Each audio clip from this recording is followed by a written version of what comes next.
Mashura padunhu. Mukadzi wemuHarare ozvara datya pachinzvimbo chekuzvara mwana. Ndinokugamuchirai zvakare pano paZim Witness TV patinokupai nyaya dzakasiyana-siyana dziri kuitika munyika kusanganisira nemumasocial media.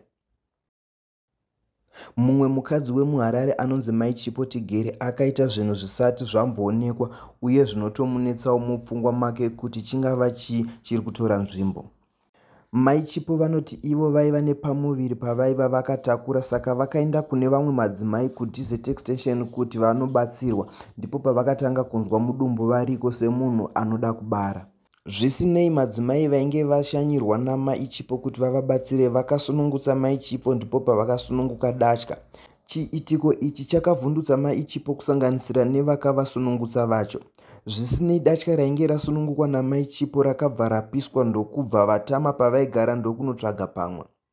Saka dambudziko rava pana Mai Chipo nderekuti vari kuramba vachiona matatya ari kuvashanyira pamba patsva pavakugara iko zvino.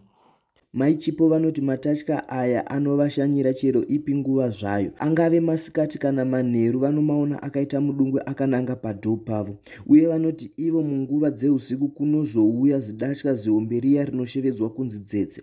Vanoti zidzetse iri rinouya rotanga kuchema riri pamusiwo wemba yavo richirova-rova dhoo, asi rinozoenda haro kana kwava kuedza. Asi zidzetse iri risati raenda rinosiya raitira tsvina padhoo pavo pamwe chete nekusvipira mate. Mai Chipo vakambobvunzawo mamwe maroja epamba pavanogara, asi vanoti havaoni matatya avanoona, saka zvinoreva kuti Mai Chipo ndivo vega vanoona matatya aya.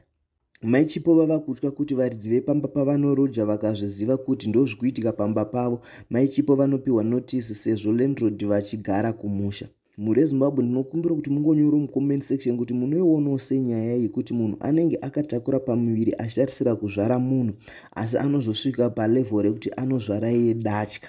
Aya ndo mashura padunhu. Ndinokutendai nekuva nesu pachannel ino. Musakanganwa kusubscribe, kulike nekushare. Ngatisanganei pavhidhiyo rinotevera.